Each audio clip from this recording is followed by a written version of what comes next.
அருட்பேரும் ஜோதி அருட்பேரும் ஜோதி தனிப்பேரும் கருணை அருட்பேரும் ஜோதி.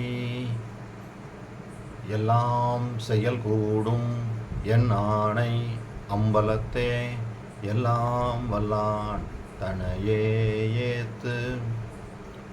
ஓம் ஸ்ரீ ராமலிங்காபயம். ஓம் ஸ்ரீ ராமலிங்காபயம். ஓம் ஸ்ரீ ராமலிங்காபயம். எல்லோருக்கும் வணக்கம். இது எனது யூடியூப் சேனலான எல்லாம் செயல் கூடும் வள்ளலார். நான் வள்ளலார் முத்து பேசுகிறேன். இன்றைய பதிவில் நாம் அடியார் பேறு என்ற தலைப்பின் கீழ் வரும் 20வது பாடலுக்கான விளக்கத்தை பார்க்க இருக்கின்றோம். முதலில் நான் பாடல் வரிகளை படிக்கிறேன், பின்பு விளக்கத்தை பார்ப்போம். கூடும் கருணை திருக்குறிப்பை இற்றை பொழுதே குறிப்பித்து வாடும் சிறியேன் வாட்டமெல்லாம் தீர்த்து வாழ்வித்திடல் வேண்டும். பாடும் புகழோய் நினையல்லால் துணை வேறில்லை பரவலியில் ஆடும் செல்வ திருவடிமேல் ஆணை முக்கால் ஆணையதே. இதுதான் இந்த பாடல்.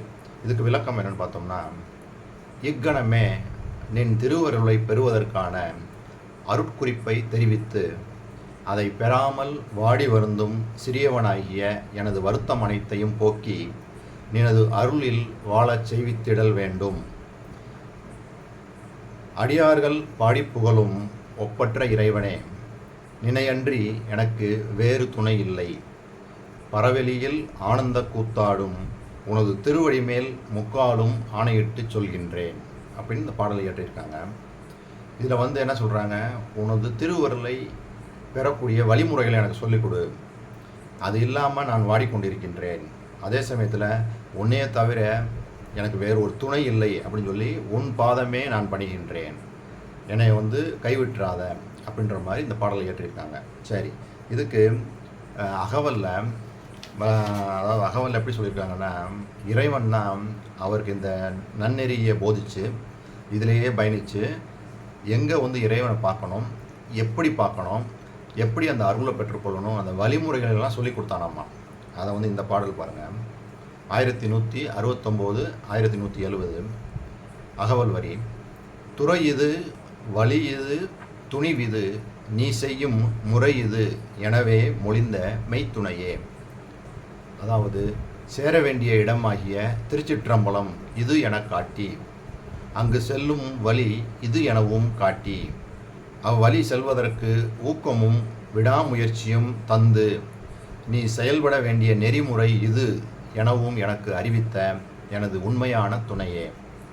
அதாவது இங்கே சேரிடம் சொல்லி அந்த திருச்சிற்றம்பலத்தை தான் சொல்கிறாங்க. அதுக்கு திருவருட்பாடல் இன்னொரு பாடல் கூட அருமையான பாடல்.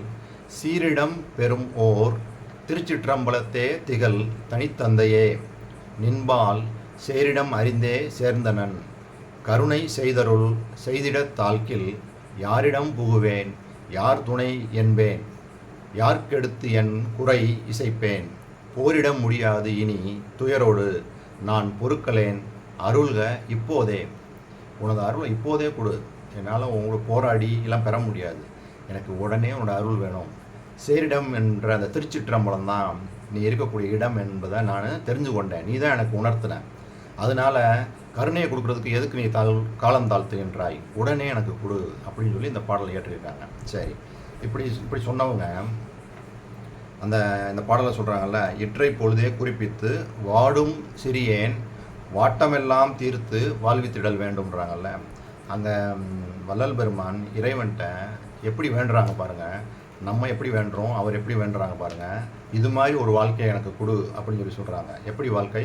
அதாவது, அப்பா நான் வேண்டுதல் கேட்டு அருள் புரிதல் வேண்டும், ஆருயிர்களுக்கெல்லாம் நான் அன்பு செயல் வேண்டும், எப்பாரும் எப்பதமும் எங்கனும் நான் சென்றே எந்தை நினது அருட்புகழை இயம்பிடல் வேண்டும், செப்பாத மேனிலை மேல் சுத்த சிவ மார்க்கம் திகழ்ந்தோங்க அருட்ஜோதி செலுத்தியிடல் வேண்டும், தப்பேது நான் செய்யினும் நீ பொறுத்தல் வேண்டும், தலைவ நினை பிரியாத நிலையும் வேண்டுவனே, அருளா நான் வேண்டுதல் கேட்டு அருள் புரிதல் வேண்டும், அணுத்துணையும் சினம்காமம் அடையாமை வேண்டும், மருளாய உலகமெல்லாம் மருள் நீங்கி ஞான மன்றிடத்தே வள்ளல் உனை வாழ்த்தியிடல் வேண்டும்.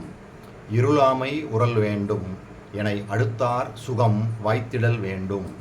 எவ்வுயிரும் இன்பம் அடைதல் வேண்டும். பொருளாம் ஓர் திருவடிவில் உடையாயும் நானும் புணர்ந்து கலந்து ஒன்றாகி பொருந்துதல் வேண்டுவனே. நீ என் அப்பன் அல்லவா, நினக்கு இன்னம் சொல்லவா, தாயின் மிக்க நல்லவா, சர்வசித்தி வல்லவா, புத்தம் தரும் போதா, வித்தம் தரும் தாத்தா, நித்தம் தரும் பாதா, சித்தம் திரும் பாதா. அருட்பெரும் ஜோதி அருட்பெரும் ஜோதி தனிப்பெரும் கருணை அருட்பெரும் ஜோதின்னு இந்த பாடல் அருமையாக பாடியிருக்காங்க. அதாவது எப்படிலாம் சொல்கிறாங்க பாருங்கள். அதாவது செப்பாத மேனிலை மேல் சுத்த சிவ மார்க்கம் திகழ்ந்தோங்க அருட்ஜோதி செலுத்தியிடல் வேண்டும். தப்பேது நான் செய்யணும் நீ பொறுத்தல் வேண்டும். தலைவ நின்னை பிரியாத நிலையும் வேண்டுவனே. எப்படி வேண்டியிருக்காங்க பார்த்தீங்கன்னா, இங்கேயும் அதான் சொல்கிறாங்க.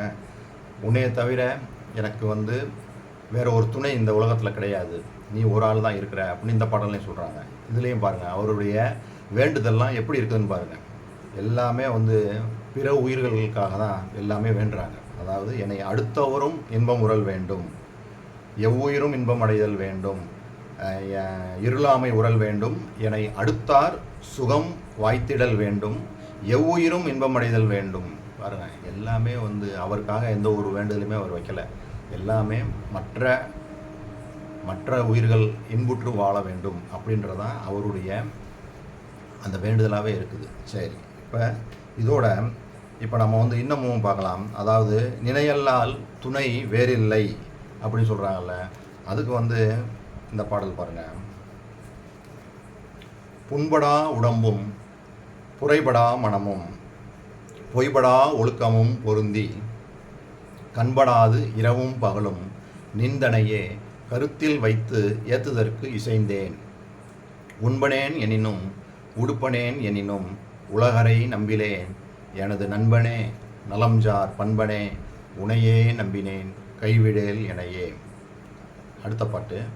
ஊன் பெறும் உயிரும் உணர்ச்சியும் அன்பும் ஊக்கமும் உண்மையும் எனை தான் பெரு தாயும் தந்தையும் குருவும் தனிப்பெரும் தெய்வமும் தவமும் வான்பெரு பொருளும் வாழ்வும் நற்துணையும் மக்களும் மனைவியும் உறவும் நான் பெரு நண்பும் யாவும் நீ என்றே நம்பினேன் கைவிடேல் எனையே. அடுத்த பாடல். ஓடினேன் பெரும் பேராசையால் உலகில் ஊர்தோறும் உண்டியே உடையே தேடினேன். காமச்சேற்றிலே விழுந்து தேங்கினேன் மயங்கினேன் திகைத்து வாடினேன் சிறிய வாரியான் மகிழ்ந்தேன். வஞ்சமே பொருள் என மதித்து நாடினேன் எனினும் பாடினேன் உனையே நம்பினேன் கைவிடேல் எனையே. அடுத்தவர் மயங்கி மதித்திட நினைத்தேன் அடிக்கடி பொய்களே புனைந்தே எடுத்தெடுத்து உரைத்தேன். எனக்கு எதிர் இலை என இகழ்ந்தனன் அகங்கரித்து இருந்தேன். கொடுத்தவர் தமையே உபசரித்தேன் கொடாதவர் தமை இகழ்ந்து உரைத்தேன். நடுதயவு அறியேன் எனினும் உனையே நம்பினேன் கைவிடேல் எனையே. இன்னொரு பாடல் கூட அருமையான பாடல். என் உயிர் நீ என் உயிருக்கு ஓர் உயிரும் நீ என் இன்னுயிருக்கு துணைவன் நீ என்னை ஈன்ற அன்னை நீ என்னுடைய அப்பன் நீ என் அரும்பொருள் நீ என் இதயத்து அன்பும் நீ என் நன்னெறி நீ எனக்கு உரிய உறவு நீ என் நற்குரு நீ என்னை கலந்த நட்பு நீ என் தன்னுடைய வாழ்வு நீ என்னை காக்கும் தலைவன் நீ கண்மூன்றும் தலைத்த தேவே. பாருங்கள் இப்போ நான் பாட்டு இந்த பாடல்கள் எல்லாம் எப்படி பாருங்கள். உன்னை தவிர எனக்கு வேறு யாரும் இல்லை. எனது நண்பன் நீ, எனது குடும்பம், எனது மனைவி மக்கள் குழந்தை, நான் பெறக்கூடிய தவம் எல்லாமே நீ தான் அப்படின்னு சொல்லி எல்லாமே பாருங்கள். அப்பன் நீ, தாய் நீ, அதாவது அப்பன் நீ, என்னை ஈன்ற அன்னை நீ, அரும்பொருள் நீ, என் இதயத்து அன்பும் நீ, என் நன்னெறி நீ, எனக்கு உறவு நீ, எனக்கு நற்குரு நீ, என்னை கலந்த நட்பு நீ. பாருங்கள் எல்லாமே நண்பனாக்கி கொள்கிறாங்க. எல்லாமே அந்த ஆன்மநேய ஒருமைப்பாட்டு உரிமைன்னு சொல்கிறாங்கல்ல, அது மாதிரி அவர் அவர் வேற கடவுள் வேலை அப்படின்ற அந்த நிலைமையிலே இல்லை. அவர் எல்லாமே நீ தான், உன்னையை தவிர எனக்கு இந்த உலகத்தில் வேறு எதுலேயும் பற்று கிடையாது அப்படின்றத இங்கேயும் தெளிவாக சொல்கிறாங்க. இப்போ இந்த பாடல் வரியும் அதான் சொல்லுது. பாடும் புகழோய் நினையல்லால் துணை வேறில்லை பரவெளியில் ஆடும் செல்வத் திருவடி மேல் ஆணை முக்கால் ஆணையதே. அதாவது ஆனந்த கூத்தாடும் திருவடி மேல் முக்காலும் ஆணையிட்டு சொல்கின்றேன், உனை அன்றி எனக்கு வேறு துணை இல்லை. அதுக்கு தான் நான் இந்த பாடல்கள்லாம் படித்து காமிச்சேன். வள்ளல் பெருமான் இந்த மாதிரி நிறைய பாடல்கள் எழுதியிருக்காங்க. இதில் எல்லாமே வந்து பார்த்திங்கன்னா சரணாகதி தான். எல்லாத்துலேயுமே வந்து ரொம்ப இம்பார்ட்டன்ஸாக சொல்லியிருப்பாங்க. அதான் அவங்க சொல்லியிருந்தேன். இதுக்கு முன்னாடி நம்ம பார்த்தோம், அதாவது எனது வாட்டமெல்லாம் தீர்த்து என்னை வாழ்வித்திடல் வேண்டும் அப்படின்னாங்க. அதுக்கு அப்பா நான் வேண்டுதல் கேட்டு அருள் புரிதல் வேண்டும் அப்படின்ற அந்த பாடலை வந்து நான் படித்து காமிச்சேன். அதில் வந்து பாருங்கள், அவர் வந்து மற்ற உயிர்கள் இன்புற்று வாழ வேண்டும் அப்படின்ற அந்த எண்ணத்தை தான் ரொம்ப ரொம்ப மனசுக்குள்ளே அதை தான் வச்சுருக்காங்க. அந்த எண்ணம், அந்த ஒரு எண்ணம் தான் அவரை வந்து அந்த ஏறா நிலை மிசை மேலே ஏற்றி அந்த ஒப்பற்ற அந்த கடவுள் நிலைக்கு கொண்டு போனது அப்படின்ட்டு தான் பல இடங்களில் பதிவு பண்ணியிருக்கிறாங்க. நம்மளும் அதே மாதிரி வள்ளல் பெருமான் மாதிரி இந்த உணர்வுகளை வருவித்து கொள்ளணும். இதுதான் வந்து நம்ம செய்ய வேண்டியது என்ற இந்த சிந்தனையோடு நான் இந்த வீடியோவை நிறைவு செய்கின்றேன். இதோட இந்த அடியார் பேர் 20 பாடல்கள் முடிஞ்சது. இனி அடுத்த பதிவில் ஆன்ம விசாரத்து அலுங்கல் அப்படின்ற தலைப்பில் ஒரு 10 பாடல் இருக்குது. அதில் ஒன்றா பார்ப்போம். இதுவரை பொறுமை காத்து எனது வீடியோவை பார்த்த உங்களுக்கு கோடான கோடி நமஸ்காரங்களும் நன்றிகளும். அருட்பெரும் ஜோதி அருட்பெரும் ஜோதி தனிப்பெரும் கருணை அருட்பெரும் ஜோதி.